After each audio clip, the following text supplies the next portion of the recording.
Bienvenidos a la cuarta clase de Fundamentos de Economía. Hoy veremos los tipos de bienes según la interacción entre dos tipos de bienes distintos, como lo vimos en el capítulo pasado de utilidad. Veremos también la curva precio-consumo y renta-consumo, la curva de Engel y elasticidad.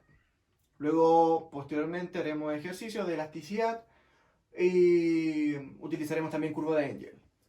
Partamos entonces. Tipos de bienes. Nosotros nos vamos a encontrar con aproximadamente cuatro tipos de bienes, en la cual partimos, a su lado superior derecho de la pizarra, con los sustitutos perfectos. El mejor ejemplo de sustitutos perfectos sería la bebida Coca-Cola y la bebida Pepsi. O sea, ¿qué significa sustitutos perfectos? Son dos tipos de bienes que compiten entre ellos y que generan la misma satisfacción al consumidor.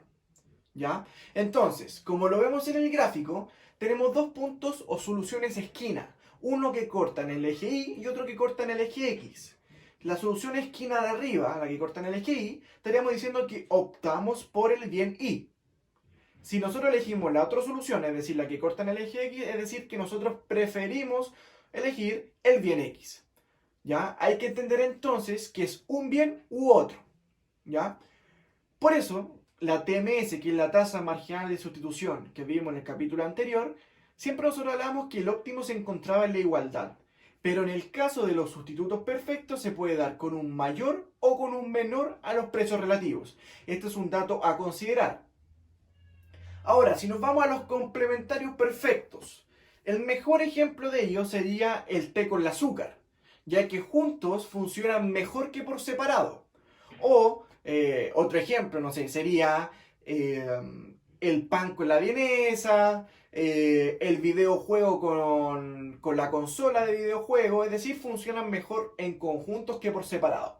Y es por eso que la gráfica o las soluciones se encuentran en la intersección de ambos bienes, ¿ya?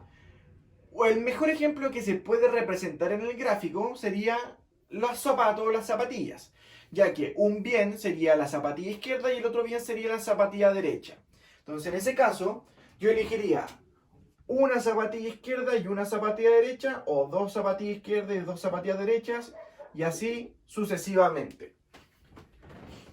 Luego tenemos los bienes males. Ya, estos bienes males son los que nos perjudican y no nos generan satisfacción a la hora de consumirlo. Pero hay que entender que también son un tipo de bienes. Y los otros son los bienes neutros, que no nos interesa consumirlos o no, ya que no nos da satisfacción adicional. ¿Ya? Eso es la clasificación con respecto a los bienes, pero en interacción entre dos. ¿Ya? Que es distinto a la clasificación de bienes que vimos en la primera clase o segunda clase, que era con respecto a cantidad, a destino y a uso. Luego tenemos la curva de precio-consumo y la curva de renta-consumo. Como dirá el nombre, el factor decisivo es el precio o la renta. Por lo tanto, una curva precio-consumo, el principal objetivo es maximizar la utilidad cuando varían los precios. ¿Ya? Cuando digo maximizar la utilidad es maximizar la satisfacción del consumidor.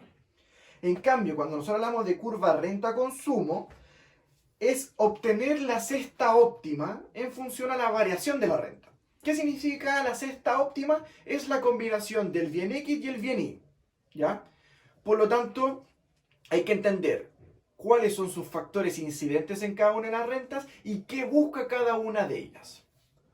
Ahora, cuando nosotros analizamos la curva de Engel, que es muy utilizada en economía, es cómo se comportan los bienes según el ingreso o la renta del consumidor.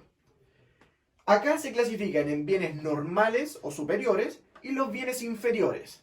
Los bienes inferiores son cuando aumenta la renta y disminuye el consumo, y los bienes normales cuando aumenta la renta y aumenta el consumo.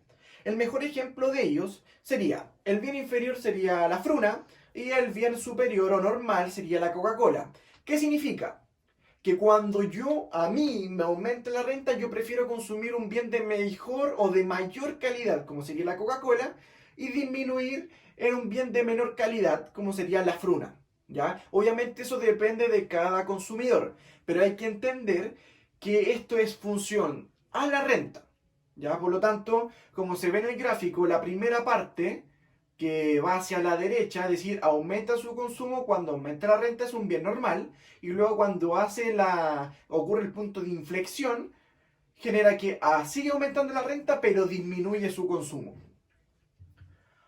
Por último, vamos a ver el tema de elasticidad, que es uno de los temas más importantes o tópicos de la PEP 1, en la cual hay que entender qué es la elasticidad de lo más básico.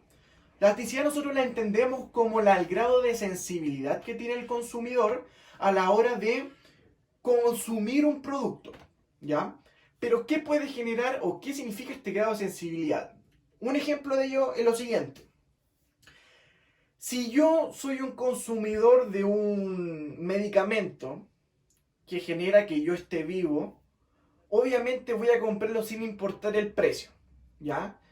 Eso sería que es una demanda inelástica. Inelástica significa que no se mueve casi nada el consumo, aunque aumente mucho o aunque baje mucho el precio, ¿ya?